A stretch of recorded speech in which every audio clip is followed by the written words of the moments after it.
नमस्कार बच्चों, इस YouTube चैनल पर राजेश सर आपका स्वागत करते हैं। आज अपन केमिस्ट्री का 16 चैप्टर त्रिविम रसायन यानी स्टीरियो केमिस्ट्री की बात करेंगे। स्टीरियो केमिस्ट्री में बच्चों सबसे पहले अपन क्या पढ़ेंगे, समावयवता के बारे में कि समावयवता क्या होती है। फिर अपन पढ़ेंगे त्रिविम समावयवता क्या होती है। उसके बाद अपन त्रिविम समावयवता में ज्यामिति समावयवता, विन्यास समावयवता, इन सारी चीजों के बारे में अपन पढ़ेंगे। तो सबसे पहले अपन बात करते हैं समावयवता की।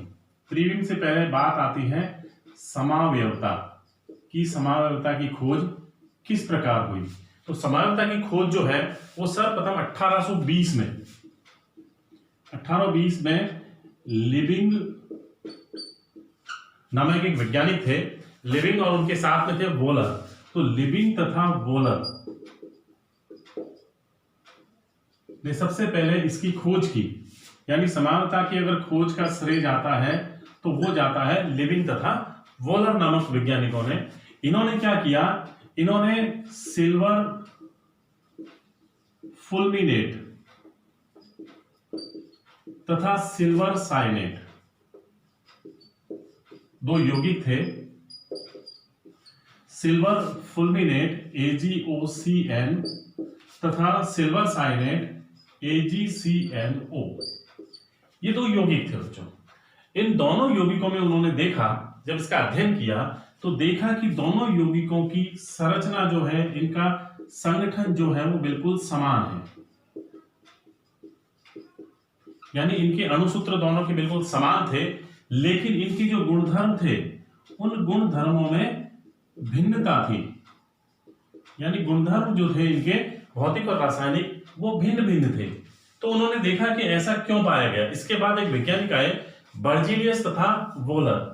इसी के बाद ही बर्जीलियस तथा वोलर, इन दोनों वैज्ञानिकों ने क्या किया, इन दोनों वैज्ञानिकों ने अमोनियम साइनेट और यूरिया, इन दोनों यौगिकों का अध्ययन किया। यह है अमोनियम साइनेट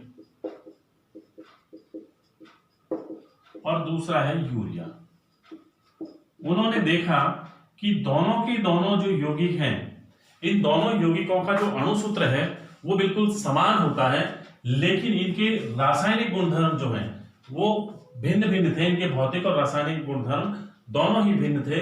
तो उन्होंने देखा कि समानता जो होती है वो इस प्रकार से उन्होंने परिभाषित की। बर्जीलियस ने सबसे पहले समावयवता शब्द का इस्तेमाल किया। समावयवता जो है वो नाम जो दिया था वो दिया था इस बर्जीलियस ने, ये नाम दिया। इसने बताया कि ऐसे यौगिक जिनके अणुसूत्र तो समान होते हैं, लेकिन उनके रासायनिक गुण या भौतिक गुण या दोनों ही गुण भिन्न भिन्न होते हैं, उसे समावयवता कहते हैं। तो बर्जीलियस ने इन यौगिकों पर अध्ययन करके बताया कि ऐसे यौगिक जिनके अणुसूत्र तो समान हो, लेकिन उनके भौतिक गुण या रासायनिक गुण या दोनों ही गुण भिन्न भिन्न होते हैं, समावयवता कहलाते हैं। तो समावयवता शब्द की खोज तो की थी लिविंग तथा वोलर नामक वैज्ञानिक ने, लेकिन इसका जो नाम दिया था वो दिया था बर्जीलियस ने। अब अपन देखते हैं कि इस अध्याय में अपन समावयवता के बारे में कौन कौन सी समावयवता को बच्चों, समावयवता के प्रकार के बारे में। तो समावयवता जो होती है इसको अपन पहले मुख्य रूप से दो भागों में बांटते हैं, डिवाइड इनटू टू पार्ट्स। दो भागों में इसको बांट दिया जाता है।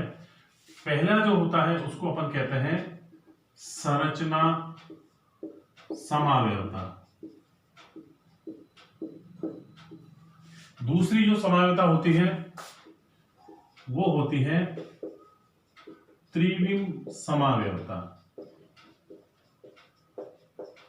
तो मेजर जो है वो दो प्रकार से अपन इसको बांटते हैं समावयवता को, संरचना समावयवता और त्रिविम समावयवता। संरचना समावयवता जो होती है उसे आगे हम 5 भागों में बांट देते हैं। ये भी आगे 5 भागों में बटी होती है। स्थिति समावयवता,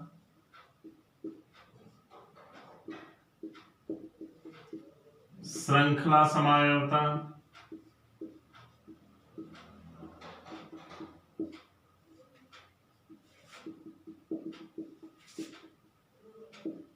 क्रियात्मक समूह समावयवता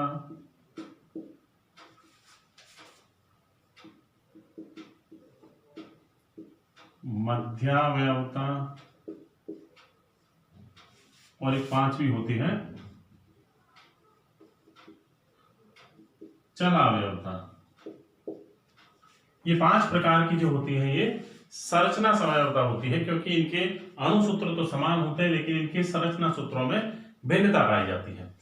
ये जो संरचना समावयवता है इसको अपन 11 में पढ़ चुके हैं। इस चैप्टर में अपन केवल त्रिविम समावयवता के बारे में अध्ययन करेंगे। ये सारी चीजें अपन 11वीं में पढ़ चुके हैं। अब अपन बात करते हैं त्रिविम समावयवता। त्रिविम समावयवता जो है इसको हम मुख्य रूप से 2 भागों में बांट देते हैं बच्चों। पहला जो इसका पार्ट है वो कहलाता है विन्यासी समावयवता। विन्यासी समावयवता। और दूसरी जो है इसकी वो है सरूपण समावयवता। ये 2 प्रकार से अपन इसको बांट दिया, विन्यासी समावयवता, सरूपण समावयवता। विन्यासी समावयवता जो होती है इसको वापस से 2 भागों में बांट देते हैं। एक तो होती है ज्यामिति समावयवता और दूसरी जो होती है वो होती है प्रकाशिक समावयवता।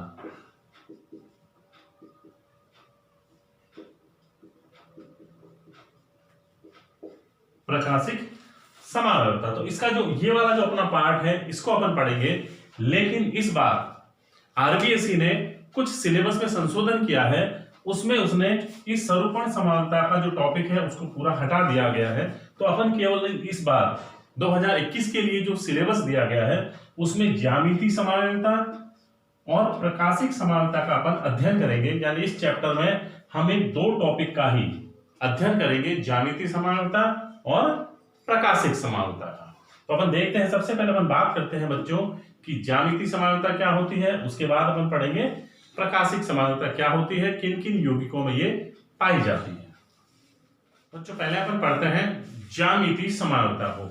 ज्यामिति जो समावयवता है उसको अपन इस प्रकार से समझते हैं कि मान लीजिए जब कार्बन कार्बन के मध्य एकल बंध होता है, यानी 2 कार्बन है और इसके मध्य एकल बंध है, तो हम एक कार्बन को स्थिर रख करके दूसरे कार्बन को घुमा सकते हैं आसानी से। यानी एकल बंध से जुड़े हुए 2 परमाणु आपस में आसानी से घूम सकते हैं। इसे हम कहते हैं मुक्त घूर्णन। परंतु जब 2 कार्बन के मध्य या 2 परमाणु के मध्य जब डबल बॉन्ड होता है तो जब हम इसको घुमाएंगे तो ये मुक्त घूर्णन नहीं कर पाएगा, क्योंकि घूर्णन में क्या होता है, प्रतिबंधित उत्पन्न हो जाता है, इनमें हिंड्रेंस उत्पन्न हो जाती है।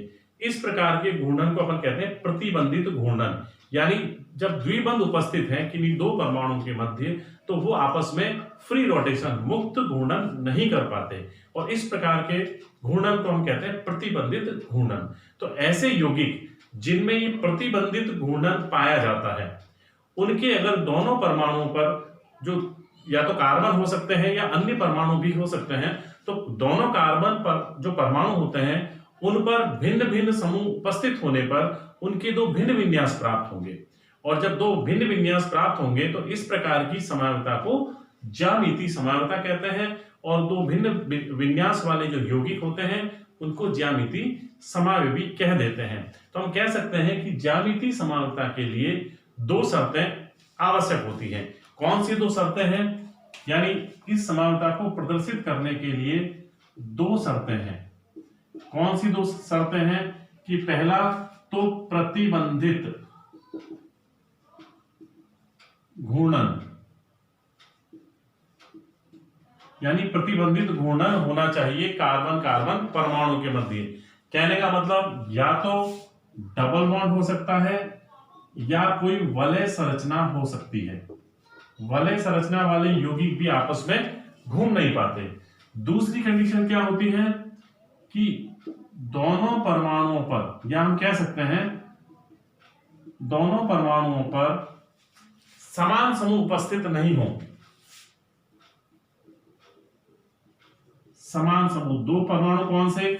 जिनमें डबल बॉन्ड होता है उसमें से किसी एक कार्बन पर, मान लीजिए ये 2 कार्बन परमाणु हैं, तो एक कार्बन पर दोनों जो समूह हैं, ये दोनों समूह समान नहीं होने चाहिए। ये अगर दोनों समान हैं तो ऐसे यौगिक ज्यामितीय समानता प्रदर्शित नहीं करेंगे। तो 2 कंडीशन जो हैं ये दोनों होना जरूरी है। अब अपन बात करते हैं बच्चों की कौन कौन से ऐसे यौगिक हैं जिनमें ज्यामितीय समानता पाई जाती है। तो यहां अपन पढ़ेंगे कि 3 ऐसे यौगिक हैं। एक तो एल्कीन, यानी एल्कीन जो होते हैं ये ज्यामितीय समानता प्रदर्शित करते हैं।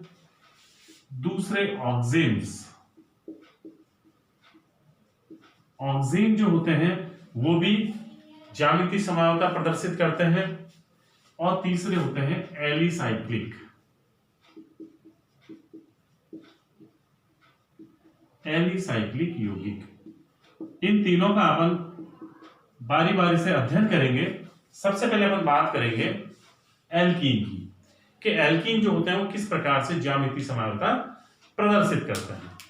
देखते हैं अपन एल्कीन की कि एल्कीन में ज्यामितीय समानता क्या होता है। एल्कीन कौन से यौगिक होते हैं? ऐसे यौगिक जिनमें कार्बन कार्बन के मध्य डबल बॉन्ड पाया जाता है।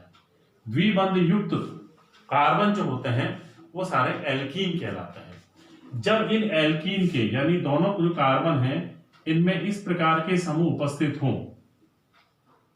यानी एक कार्बन के दोनों समूह अलग अलग हैं, इसके भी दोनों समूह अलग अलग हैं, तो ये ज्यामितीय समानता प्रदर्शित करेगा।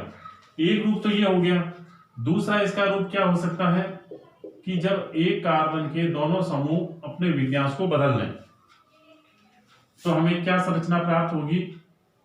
बी ऊपर आ गया, ए नीचे आ गया। ये फर्स्ट स्ट्रक्चर है, ये इसका सेकंड स्ट्रक्चर है। 2 संरचनाएं हैं एक ही प्रकार के यौगिक की। एल्कीन है दोनों। हम देखते हैं कि इसमें एक कार्बन से जुड़ा ए, दूसरे कार्बन से जुड़ा ए, यानी दोनों समान समूह जो हैं वो समान ओर हैं, समान दिशा में हैं। इसी प्रकार से 2 समान समूह समान डायरेक्शन में है, दिशा में है, तो इसको अपन क्या कहेंगे? इस प्रकार का जो रूप होता है ये इसका कहलाता है समकक्ष रूप। इसको हम सिस फॉर्म कहते हैं इसकी। ठीक है बच्चों। फिर अपन देखते हैं कि जब समान समूह आपस में विपरीत दिशा में होते हैं, ठीक है, जब इनकी दिशा बिल्कुल विपरीत होती है तो उसे हम कहते हैं विपक्ष रूप या विपक्ष समावयवी कहते हैं। इसको हम ट्रांसफॉर्म कहते हैं या ट्रांस आइसोमर्स कहलाते हैं। तो इस प्रकार एल्कीन में ये 2 भिन्न प्रकार की ज्यामितीय समावयवी पाए जाते हैं और ये समावयवता प्रदर्शित करते हैं इन ग्रुपों की विन्यास में भिन्नता के कारण। अब अपन इसका एग्जाम्पल देखते हैं। सबसे पहले अपन इसका एग्जाम्पल देखते हैं कि ये 2 कार्बन हैं, इन दोनों कार्बन पर यहां हम CH3 ग्रुप लगा दें और यहां पर H लगा दें। इसका नाम है 2-ब्यूटीन। दूसरी इसकी क्या स्ट्रक्चर हो सकता है कि अगर CH3 को मैं बदल दूं, H ऊपर आ जाए और CH3 नीचे चला जाए तो इसका एक दूसरा स्ट्रक्चर बन जाएगा। ये दोनों क्या है? आपस में ज्यामितीय समावयवी हैं, क्योंकि एक कार्बन से जुड़े CH3 दूसरे कार्बन से जुड़े CH3 समान दिशा में है। इसी प्रकार से हाइड्रोजन समान दिशा में है, इसलिए इसको अपन कहेंगे समकक्ष 2-ब्यूटीन या ये कहलाता है सिस 2-ब्यूटीन। और क्योंकि इसमें दोनों समान समूह जो हैं विपरीत दिशा में है, हाइड्रोजन भी विपरीत है, इसको हम कहेंगे विपक्ष 2-ब्यूटीन। तो इस प्रकार से बच्चों कार्बन से जुड़े समूह की ज्यामिति में भिन्नता के कारण जो समावयवता प्रदर्शित की जाती है उसे ही ज्यामितीय समावयवी कहते हैं। एक एग्जांपल अपन और देखते हैं जो एग्जाम में पूछ लिया जाता है, मैलिक एसिड और फ्यूमेरिक एसिड का। यानी मैलिक एसिड की अगर अपन बात करें तो इसकी संरचना कैसी होगी?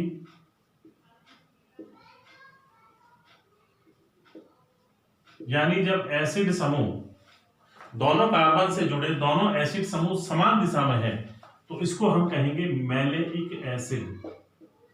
ये मैलेइक अम्ल कहलाता है। ये इसका क्या है, यानी मैलेइक अम्ल जो होता है वो हमेशा समपक्ष रूप ही होता है।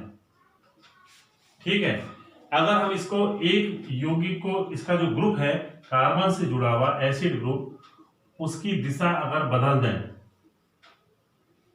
यानी अब क्या हो गए, कार्बोक्सिलिक समूह जो है वो क्या हो गए, विपरीत दिशा में चले गए, तो इसको हम कहेंगे फ्यूमेरिक एसिड। फ्यूमेरिक अम्ल कहलाता है ये हमेशा इसका विपक्ष समावयवी या विपक्ष रूप ही होता है। तो इनमें भी क्या है, ज्यामितीय समावयवता पाई जाती है। फिर हम बात करते हैं ऑक्सीन्स की।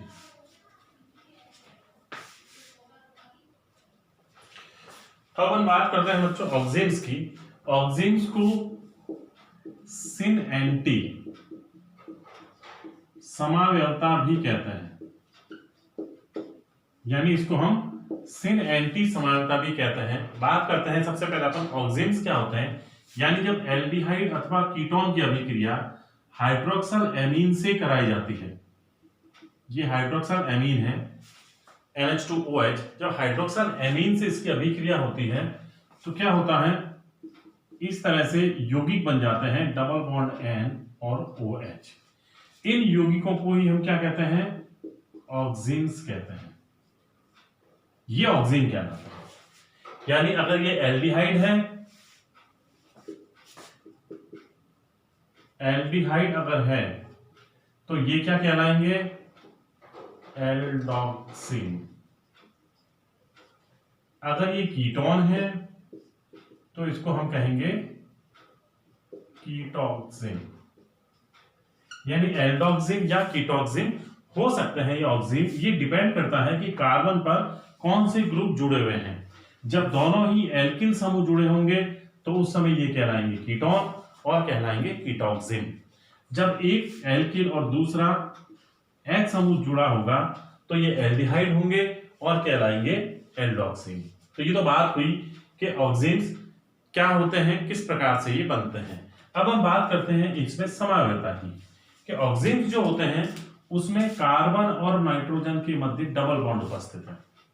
ठीक है बच्चों, दोनों ही जो होते हैं वो sp2 संकृत अवस्था में होते हैं, क्योंकि दोनों के बीच क्या है, डबल बॉन्ड है। इन दोनों के बीच डबल बॉन्ड होने पर हम देखते हैं कि कार्बन के तो दोनों समूह जुड़े होते हैं, लेकिन नाइट्रोजन की तरफ केवल एक समूह होता है, OH समूह। अब बात आती है कि कैसे हम इसमें पक्ष और विपक्ष की बात करेंगे। तो होता क्या है, जब इस एक कार्बन से या तो एक तो एल्किल समूह होगा ही होगा, दूसरा अगर हाइड्रोजन है, तो ऐसा समावयवी जिसमें नाइट्रोजन से जुड़ा हुआ OH समूह यदि कार्बन से जुड़े हुए हाइड्रोजन की तरफ है या हाइड्रोजन न होकर के कोई छोटा समूह इससे जुड़ा हुआ है, या तो क्या होगा, यहां पर हाइड्रोजन होगा, या अगर एल्किली है तो कोई छोटा समूह है, उस तरफ अगर OH है तो उस रूप को हम कहेंगे सिन रूप, यानी ये सिन समावयवी कहलाएगा। और इसके विपरीत यदि ये OH जो है ये उस ओर हो जहां पर कोई या तो बड़ा एल्किल समूह हो या एल्किल समूह हो, तो ये जो रूप होगा ये इसका कहलाएगा एंटी रूप। इसको एंटी रूप कहते हैं, यानी सम और विषम। इस तरह से हम इसको कहते हैं, ये सम और विषम कहलाते हैं। वो समपक्ष और विपक्ष, यानी एल्कीन जो होते हैं ये समावयवता कहलाती है समपक्ष विपक्ष, और ये कहलाते हैं सम विषम समावयवता। तो इस प्रकार से इनमें दो प्रकार की समावयवी बन जाते हैं, जिनको एक को हम सिन रूप और दूसरे को एंटी रूप कहते हैं। अपन इसका एक एग्जाम्पल लेकर के देखते हैं एसिटोक्सिन के रूप में, यानी एसिटैल्डोक्सिन अगर अपन बात करें तो क्या होगा, एसिटैल्डोक्सिन का एग्जाम्पल है एसिटैल्डोक्सिन।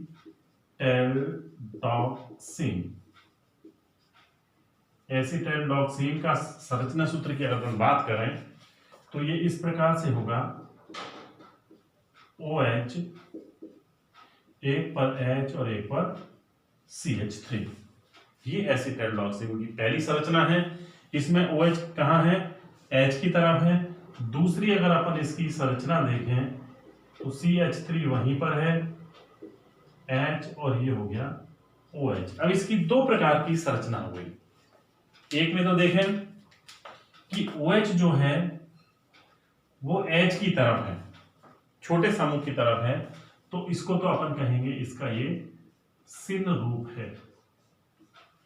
ठीक है बच्चों। लेकिन दूसरी जो संरचना है उसमें OH समूह कहाँ है? CH3 की तरफ, बड़े समूह की तरफ, तो इसको हम क्या कहेंगे? इसका एंटी रूप कहेंगे। ठीक है बच्चों, अच्छे से आ गया समझ में?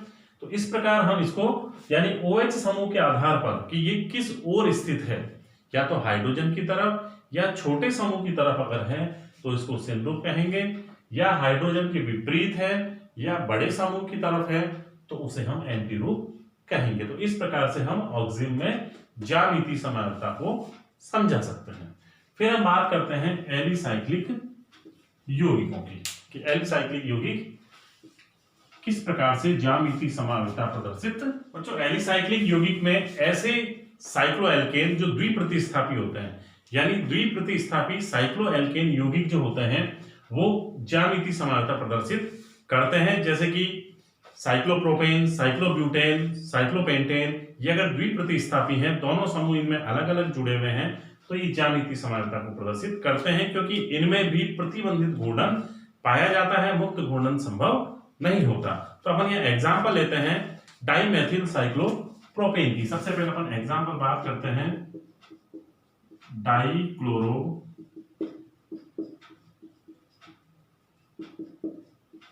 साइक्लोप्रोपेन।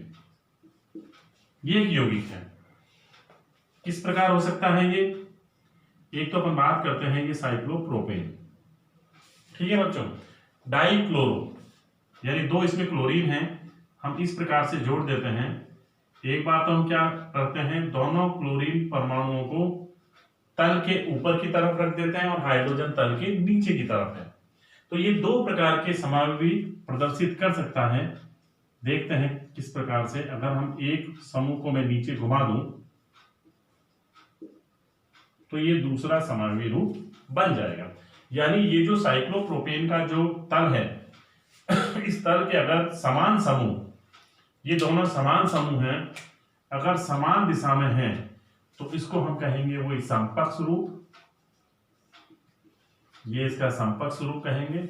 अगर तल में एक समान समूह ऊपर है, दूसरा नीचे की तरफ है, यानी तल के एक ऊपर है एक नीचे है, तो इसको हम कहेंगे विपक्ष रूप। तो इस प्रकार एलिसाइक्लिक जो यौगिक हैं यानी चक्रीय यौगिक जो हैं, जो द्विप्रतिस्थापी होते हैं, वो इस प्रकार से ज्यामितीय समानता प्रदर्शित कर देते हैं। अगर अपन एक एग्जांपल और लेके देखें ब्यूटेन का, यानी अगर साइक्लोब्यूटेन भी अगर देखें और उसमें अपन दो समूह अलग अलग जोड़ दें तो अपन देखते हैं कि वो किस प्रकार से द्विप्रतिस्थापी ज्यामितीय समानता को प्रदर्शित करते हैं। मान लीजिए ये है एक साइक्लोब्यूटेन, इसमें दो अलग अलग समूह जुड़े हुए हैं, या हम मान लीजिए ब्रोमीन जोड़ देते हैं, और दूसरा इसी प्रकार से साइक्लोब्यूटेन बना देते हैं। इसमें ब्रोमाइड नीचे आ गया। ये दो देखिए, आप दो अलग अलग प्रकार की संरचना को देखेंगे। पहला जो स्ट्रक्चर है उसमें क्या हो रहा है, दोनों समान समूह जो है वो तल के ऊपर की तरफ है, समान ओर है, यानी दोनों की दोनों क्या है, समान दिशा में है, समान ओर है, इसलिए इसको हम कहेंगे समपक्ष। डाइब्रोमो साइक्लोब्यूटेन, इसमें ये क्या है, दोनों की दोनों विपरीत दिशा में है, इसको हम कहेंगे विपक्ष डाइब्रोमो साइक्लोब्यूटेन। तो इस प्रकार से एलिसाइक्लिक यौगिक भी प्रतिबंधित घूर्णन के कारण ज्यामितीय समानता प्रदर्शित करते हैं। तो बच्चों इससे आगे अपन अब पढ़ेंगे ज्यामितीय समानता के गुण क्या क्या होते हैं, तो अगला वीडियो देखना ना भूलें। अगर आपको ये वीडियो पसंद आया हो तो आप इसको लाइक कीजिए, सब्सक्राइब कीजिए और अधिक से अधिक शेयर कीजिए। धन्यवाद।